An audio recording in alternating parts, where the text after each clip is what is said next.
Shalom sahabat Kebadah, apa kabar hari ini? Senang sekali bertemu dengan saudara-saudari semua dalam gerakan baca, dengar Alkitab atau Kebadah sampai saat ini. Masih bersama saya, Pendeta Yesaya Henubau dari Gereja Kasih Karunia Indonesia atau GKARI. Saudara, kitab Kisah Para Rasul menarik kan? Saya harap dalam pertemuan ini kita juga dapat melihat sejarah yang menakjubkan dan dinamis itu. Nah, hari ini kita akan membaca pasal 13 dan 14. Dapat dikatakan bahwa ini merupakan titik balik yang sangat penting dalam kitab Kisah Para Rasul. Kita telah melihat di pasal 10 dan 11 bahwa Petrus pergi ke rumah perwira Cornelius dan memberitakan firman di sana. Lalu pintu kabar baik bagi orang non-Yahudi terbuka. Akhirnya di pasal 13 muncul kisah pengutusan Saulus dan Barnabas. Kita bisa melihat bahwa perkataan Yesus dalam Kisah Para Rasul 1 ayat 8, yaitu, "Kamu akan menjadi saksiku sampai ke ujung bumi," menjadi kenyataan. Namun, yang mengejutkan adalah pewartaan firman pada orang yang bukan Yahudi tidak dipimpin oleh gereja Yerusalem, melainkan dilakukan oleh gereja Antiokhia, sebuah gereja non-Yahudi. Gereja Antiokhia menaati firman Tuhan sehingga Saulus dan Barnabas diutus. Saat kita membaca pasal 13, nama Saulus diubah menjadi Paulus. Dan nama mereka dituliskan Barnabas dan Paulus. Kemudian Paulus menjadi tokoh utama dan urutan nama mereka berubah menjadi Paulus dan Barnabas. Dari sini kita akan melihat bagaimana seorang penganiaya diubahkan menjadi pejuang firman melalui pilihan dan kasih Tuhan.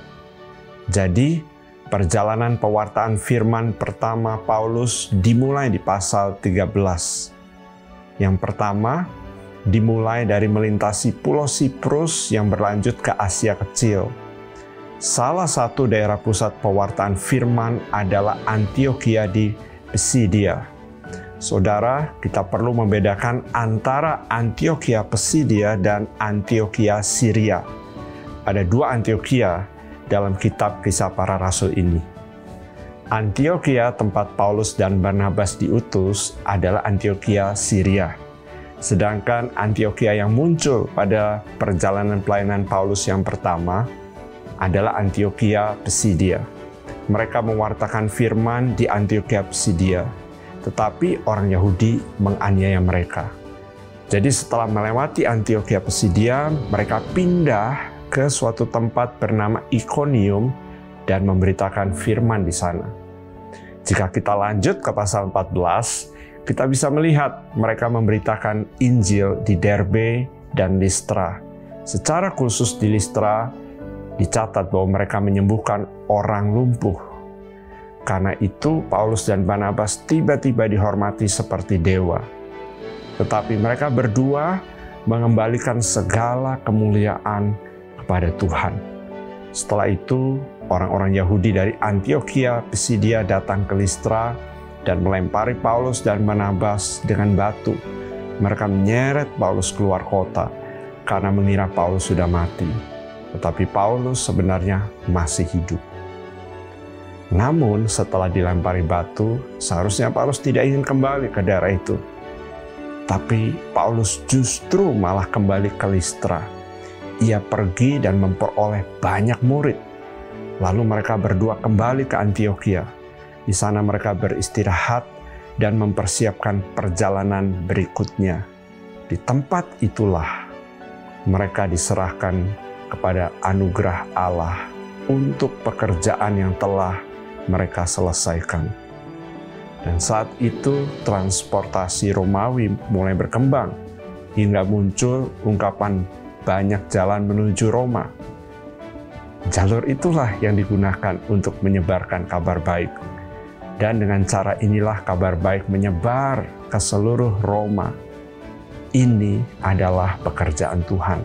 Sambil membagikan kisah perluasan pewartaan firman, mari kita membaca Kisah Para Rasul pasal 13 dan 14 bersama-sama.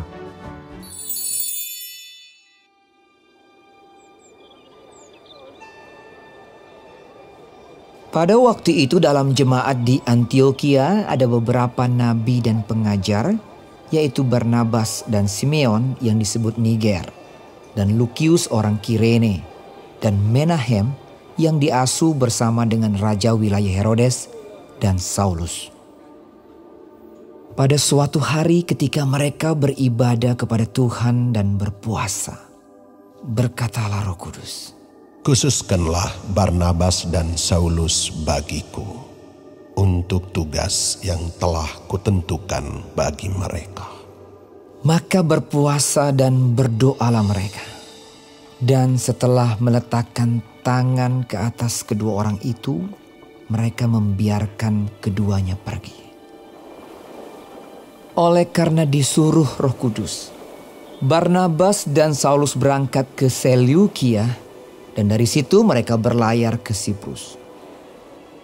Setiba di Salamis mereka memberitakan firman Allah di dalam rumah-rumah ibadat orang Yahudi. Dan Yohanes menyertai mereka sebagai pembantu mereka. Mereka mengelilingi seluruh pulau itu sampai ke Pafos. Di situ mereka bertemu dengan seorang Yahudi bernama Bar-Yesus. Ia seorang tukang sihir dan nabi palsu.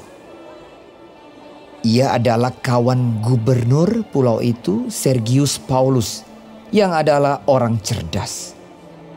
Gubernur itu memanggil Barnabas dan Saulus karena ia ingin mendengar firman Allah.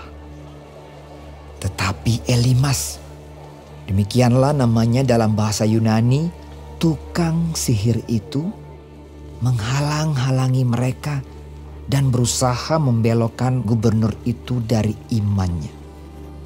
Tetapi Saulus, juga disebut Paulus, yang penuh dengan Roh Kudus, menatap dia dan berkata, "Hai anak iblis, engkau penuh dengan rupa-rupa tipu muslihat dan kejahatan. Engkau musuh segala kebenaran. Tidakkah engkau akan berhenti membelokkan jalan Tuhan yang lurus itu? Sekarang, lihatlah, tangan Tuhan datang menimpa engkau, dan engkau menjadi buta. Beberapa hari lamanya engkau tidak dapat melihat matahari." Dan seketika itu juga orang itu merasa diliputi kabut dan gelap. Dan sambil meraba-raba, ia harus mencari orang untuk menuntun dia. Melihat apa yang telah terjadi itu, percayalah gubernur itu. Ia takjub oleh ajaran Tuhan. Lalu Paulus dan kawan-kawannya meninggalkan Pafos dan berlayar ke Perga di Pamfilia. Tetapi Yohanes meninggalkan mereka lalu kembali ke Yerusalem. Dari Perga mereka melanjutkan perjalanan mereka, lalu tiba di Antiokhia di Pisidia. Pada hari Sabat mereka pergi ke rumah ibadat, lalu duduk di situ. Setelah selesai pembacaan dari hukum Taurat dan kitab nabi-nabi, pejabat-pejabat rumah ibadat menyuruh bertanya kepada mereka, "Saudara-saudara, jikalau saudara-saudara ada pesan untuk membangun dan menghibur umat ini, silakanlah." Maka bangkitlah Paulus. Ia memberi isyarat dengan tangannya, lalu berkata, "Hai orang-orang Israel, dan kamu yang takut akan Allah, dengarkanlah. Allah umat Israel ini telah memilih nenek moyang kita dan membuat umat itu menjadi besar ketika mereka tinggal di Mesir sebagai orang asing. Dengan tangannya yang luhur, ia telah memimpin mereka keluar dari negeri itu. 40 tahun lamanya ia sabar terhadap tingkah laku mereka di padang gurun. Dan setelah membinasakan 7 bangsa di tanah Kanaan, ia membagi-bagikan tanah itu kepada mereka untuk menjadi warisan mereka selama kira-kira 450 tahun. Sesudah itu ia memberikan mereka hakim-hakim sampai pada zaman Nabi Samuel. Kemudian mereka meminta seorang raja, dan Allah memberikan kepada mereka Saul bin Kis dari suku Benyamin, 40 tahun lamanya. Setelah Saul disingkirkan, Allah mengangkat Daud menjadi raja mereka. Tentang Daud Allah telah menyatakan, Aku telah mendapat Daud bin Isai, seorang yang berkenan di hatiku dan yang melakukan segala kehendakku. Dan dari keturunannya lah, sesuai dengan yang telah dijanjikannya, Allah telah membangkitkan juru selamat bagi orang Israel, yaitu Yesus. Menjelang kedatangannya, Yohanes telah menyerukan kepada seluruh bangsa Israel supaya mereka bertobat dan memberi diri dibaptis. Dan ketika Yohanes hampir selesai menunaikan tugasnya, ia berkata, Aku bukanlah dia yang kamu sangka, tetapi ia akan datang kemudian daripadaku.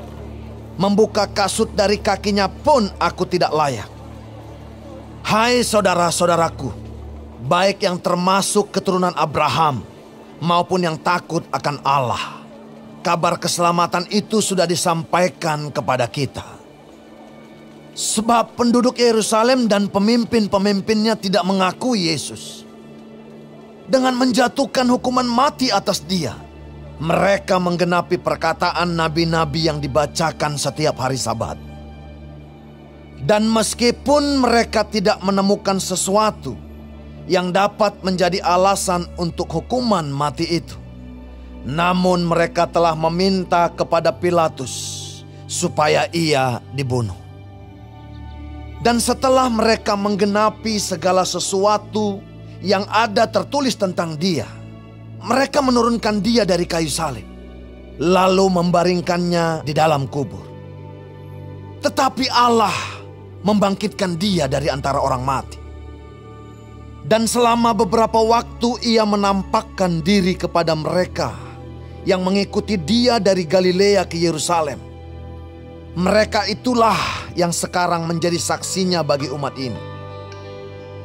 Dan kami sekarang memberitakan kabar kesukaan kepada kamu, yaitu bahwa janji yang diberikan kepada nenek moyang kita telah digenapi Allah kepada kita. Keturunan mereka dengan membangkitkan Yesus, seperti yang ada tertulis dalam Mazmur kedua. Anakku, engkau, aku telah memperanakkan engkau pada hari ini. Allah telah membangkitkan dia dari antara orang mati, dan ia tidak akan diserahkan kembali kepada kebinasaan. Hal itu dinyatakan oleh Tuhan dalam firman ini. Aku akan menggenapi kepadamu janji-janji yang kudus yang dapat dipercayai, yang telah kuberikan kepada Daud. Sebab itu ia mengatakan dalam Mazmur yang lain, Engkau tidak akan membiarkan orang kudusmu melihat kebinasaan. Sebab Daud melakukan kehendak Allah pada zamannya. Lalu ia mangkat dan dibaringkan di samping nenek moyangnya. Dan ia memang diserahkan kepada kebinasaan. Tetapi Yesus yang dibangkitkan Allah tidak demikian. Jadi ketahuilah, hai saudara-saudara, oleh karena dialah maka diberitakan kepada kamu pengampunan dosa. Dan di dalam dialah setiap orang yang percaya memperoleh pembebasan dari segala dosa yang tidak dapat kamu peroleh dari hukum Musa. Karena itu, waspadalah supaya jangan berlaku atas kamu apa yang telah dikatakan dalam kitab nabi-nabi. Ingatlah, hai kamu penghina-penghina, tercenganglah dan lenyaplah. Sebab aku melakukan suatu pekerjaan dalam zamanmu, suatu pekerjaan yang tidak akan kamu percayai. jika diceritakan kepadamu. Ketika Paulus dan Barnabas keluar, mereka diminta untuk berbicara tentang pokok itu pula pada hari Sabat berikutnya. Setelah selesai ibadah, banyak orang Yahudi dan penganut-penganut agama Yahudi yang takut akan Allah mengikuti Paulus dan Barnabas. Kedua rasul itu mengajar mereka dan menasihati supaya mereka tetap hidup di dalam kasih karunia Allah. Pada hari Sabat berikutnya datanglah hampir seluruh kota itu berkumpul untuk mendengar firman Allah. Akan tetapi, ketika orang Yahudi melihat orang banyak itu, penuhlah mereka dengan iri hati dan sambil menghujat, mereka membantah apa yang dikatakan oleh Paulus. Tetapi dengan berani, Paulus dan Barnabas berkata, "Memang kepada kamulah firman Allah harus diberitakan lebih dahulu. Tetapi kamu menolaknya dan menganggap dirimu tidak layak untuk beroleh hidup yang kekal. Karena itu kami berpaling kepada bangsa-bangsa lain. Sebab inilah yang diperintahkan kepada kami. Aku telah menentukan engkau menjadi terang bagi bangsa-bangsa yang tidak mengenal Allah, supaya engkau membawa keselamatan sampai ke ujung bumi." Mendengar itu bergembiralah semua orang yang tidak mengenal Allah dan mereka memuliakan firman Tuhan. Dan semua orang yang ditentukan Allah untuk hidup yang kekal menjadi percaya. Lalu firman Tuhan disiarkan di seluruh daerah itu. Orang-orang Yahudi menghasut perempuan-perempuan terkemuka yang takut akan Allah dan pembesar-pembesar di kota itu, dan mereka menimbulkan penganiayaan atas Paulus dan Barnabas dan mengusir mereka dari daerah itu. Akan tetapi Paulus dan Barnabas mengebaskan debu kaki mereka sebagai peringatan bagi orang-orang itu, lalu pergi ke Ikonium. Dan murid-murid di Antiokhia penuh dengan sukacita dan dengan Roh Kudus.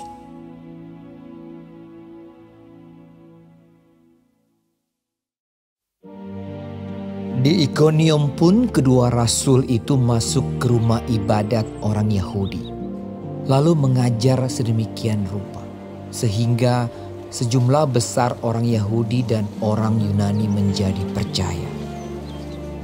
Tetapi orang-orang Yahudi yang menolak pemberitaan mereka memanaskan hati orang-orang yang tidak mengenal Allah dan membuat mereka gusar terhadap saudara-saudara itu. Paulus dan Barnabas tinggal beberapa waktu lamanya di situ. Mereka mengajar dengan berani karena mereka percaya kepada Tuhan. Dan Tuhan menguatkan berita tentang kasih karunia-Nya dengan mengaruniakan kepada mereka kuasa untuk mengadakan tanda-tanda dan mujizat-mujizat. Tetapi orang banyak di kota itu terbelah menjadi dua. Ada yang memihak kepada orang Yahudi, ada pula yang memihak kepada kedua rasul itu. Maka mulailah orang-orang yang tidak mengenal Allah dan orang-orang Yahudi bersama-sama dengan pemimpin-pemimpin mereka menimbulkan suatu gerakan untuk menyiksa dan melempari kedua rasul itu dengan batu. Setelah rasul-rasul itu mengetahuinya, menyingkirlah mereka ke kota-kota di Likaonia, yaitu Listra dan Derbe dan daerah sekitarnya. Di situ mereka memberitakan Injil. Di Listra ada seorang yang duduk saja.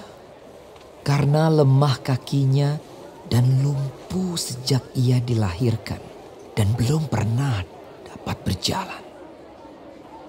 Ia duduk mendengarkan ketika Paulus berbicara. Dan Paulus menatap dia dan melihat bahwa ia beriman dan dapat disembuhkan. Lalu kata Paulus dengan suara nyaring, "Berdirilah tegak di atas kakimu." Dan orang itu melonjak berdiri lalu berjalan kian kemari. Ketika orang banyak melihat apa yang telah diperbuat Paulus, mereka itu berseru dalam bahasa Likaonia, "Dewa-dewa telah turun ke tengah-tengah kita dalam rupa manusia." Barnabas mereka sebut Zeus dan Paulus mereka sebut Hermes karena ia yang berbicara.